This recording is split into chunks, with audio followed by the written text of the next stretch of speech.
Welcome to episode 14 of On the Other Hand. Today we look at rent control. Everyone likes the idea of paying lower rent, but are rent controls the best way to achieve that? With me to discuss this is David Seymour from the Frontier Center for Public Policy. Hello. Hi. So David, what exactly is rent control? Well, rent control is a policy where the government limits either the amount a landlord can charge in rent or the amount by which the landlord can increase the rent each year. What is the purpose of rent control? Well, it's supposed to make rent more affordable, particularly for those with low incomes. So it's essentially another form of government price fixing. Why is it special? Well, rent is a price that seems to be fixed much more frequently than others. While most politicians are at least partially aware that the fixing of prices has adverse consequences, many seem to ignore this knowledge when it comes to rent control. What are these adverse consequences? Surely keeping rents low is justified. Well, even if it's justified, the problem with rent control is that it fails even at what it's supposed to achieve because it reduces the supply of housing.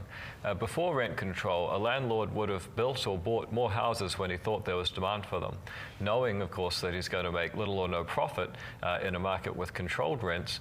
He's going to be deterred from building more houses or from building as many houses as he would have previously, assuming, of course, that he builds any at all. If the return on investment for rental housing is lower than it is in, say, stocks or bank bonds, for example, then landlords are going to look at investing in those instead.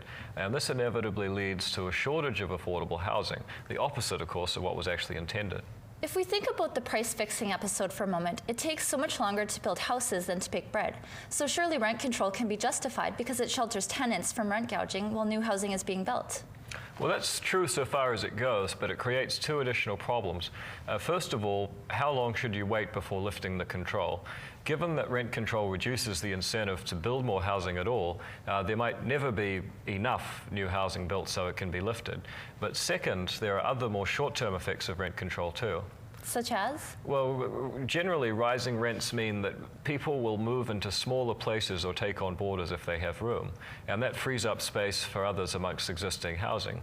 But when there's rent control, nobody has this incentive to economize. So a single person in a 3-bedroom house has no incentive to share it, even when there is housing shortages, because his rent is isolated from the rest of the market. And this creates a world of haves on one hand and have-nots on the other, because depending on whether or not you already have a lease for a rent-controlled property, you either get it or you don't. Okay, what about removing rent control on new housing? That way there's still an incentive to build more housing. Well, that might lead to more housing getting built than total rent control, but it is unfair on those who don't already have a rent-controlled house, because those who are fortunate enough to have a housing will have their rents protected at artificially low prices. Those who are looking for a house to rent will be forced to pay artificially high rents. Why will new tenants pay higher rents? Well, if new home rents are not artificially held down, but rents for old homes are artificially held down, then new home rents will almost certainly be higher, because people with rent-controlled properties will use space less efficiently, as we discussed earlier. So there's an even bigger shortage of new housing than there would be if old housing was not rent-controlled.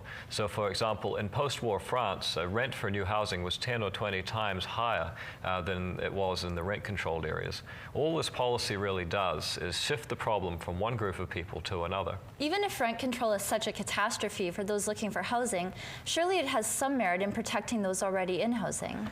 Well, I think most people would see an injustice there, but even for the supposed beneficiaries of rent control, things are not that great.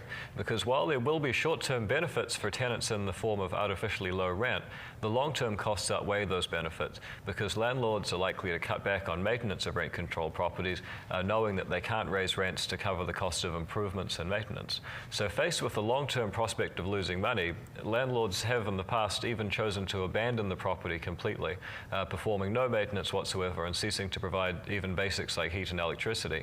Now, in these circumstances, even tenants are forced to abandon the property, and they leave entire suburbs abandoned and in disrepair.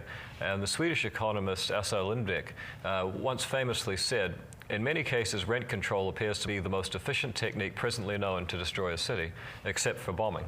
So under rent control, developers and landlords cease to exist?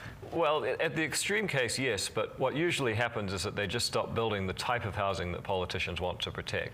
So often politicians will exempt luxury housing.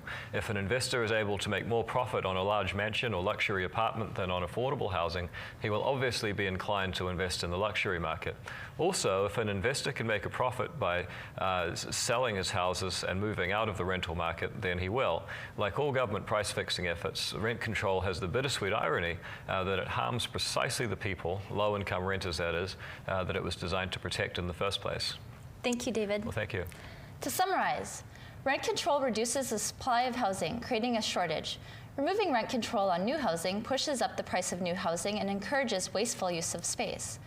Rent control causes affordable housing to fall into disrepair, and it ultimately creates slums. On our next episode, we will look at the function of profit.